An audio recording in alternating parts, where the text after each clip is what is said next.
Welcome back, my subscribers. In this video, I've got yet another Ellipse model to share with you.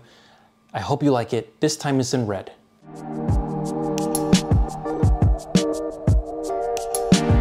So if you've seen my previous videos, you know that I had reached out to Pascal after seeing so many ads, and I know a lot of you have also seen these ads. I was just curious, are these watches good? What's the real world experience having it in your hands, on the wrist? Who is it for?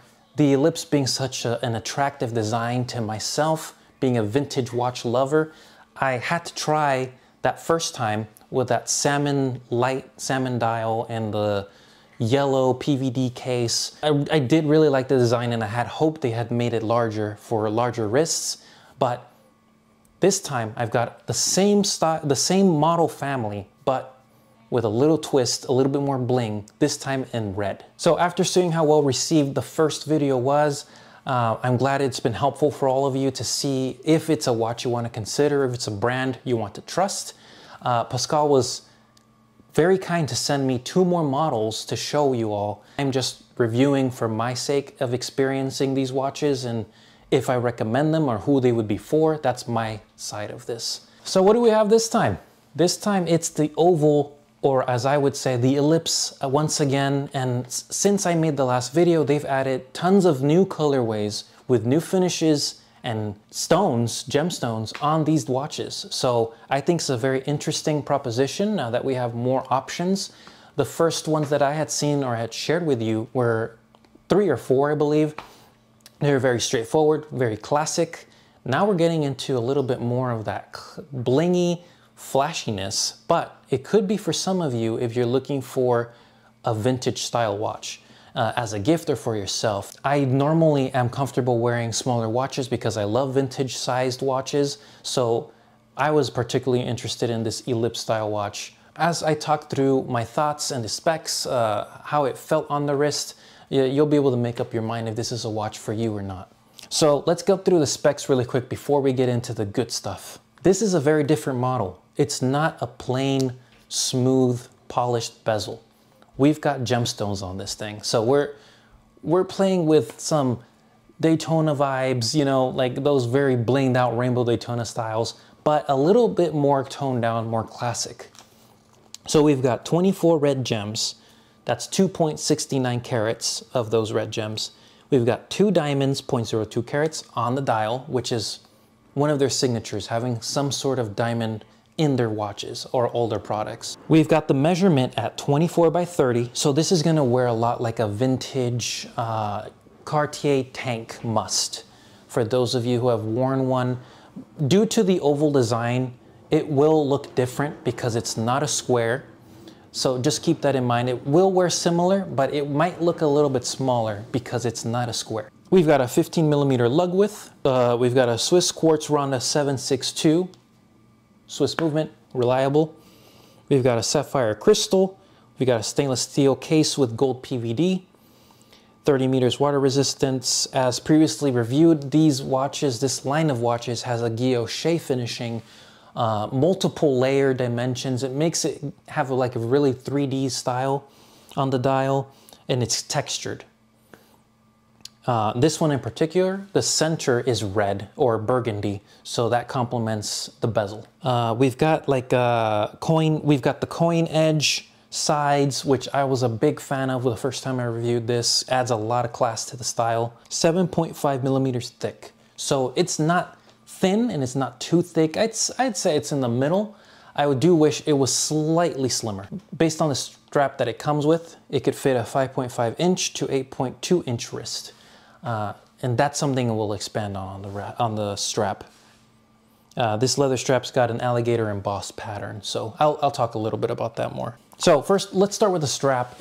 From the beginning, the first review I made, I was not quite satisfied with the strap. It is fairly tough. It would take a while to kind of make it malleable so that it smoothly turns on the wrist. So for those of you with smaller wrists, it will feel fairly stiff on the wrist. So my recommendation is to find a better strap.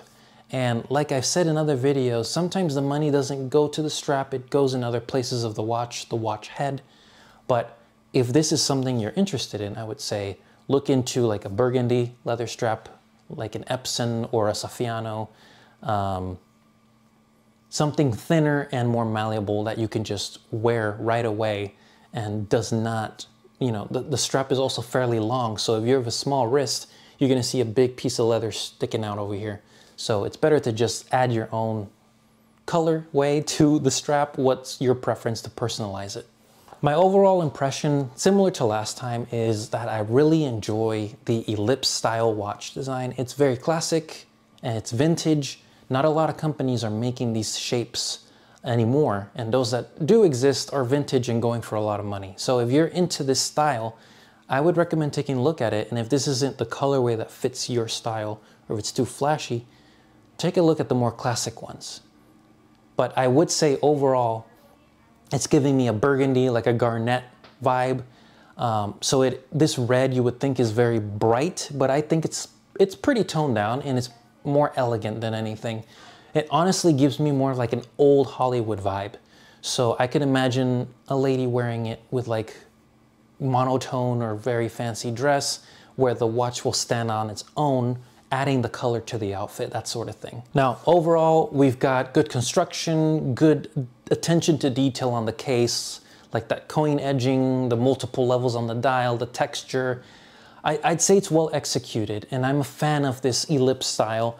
I do wish there was a more unisex version of it that would be slightly bigger, slightly thinner, and a little bit more elegant, vintage styled. Not as much, you know, shininess to it. I think that would appeal to a lot of more people and, you know, falling under the unisex style of watches, more like vintage watches. So I would say these are mostly for those with smaller wrists, women. I think some men could pull it off if you have a smaller wrist, but I would say other colorways might complement you a little bit better from this model.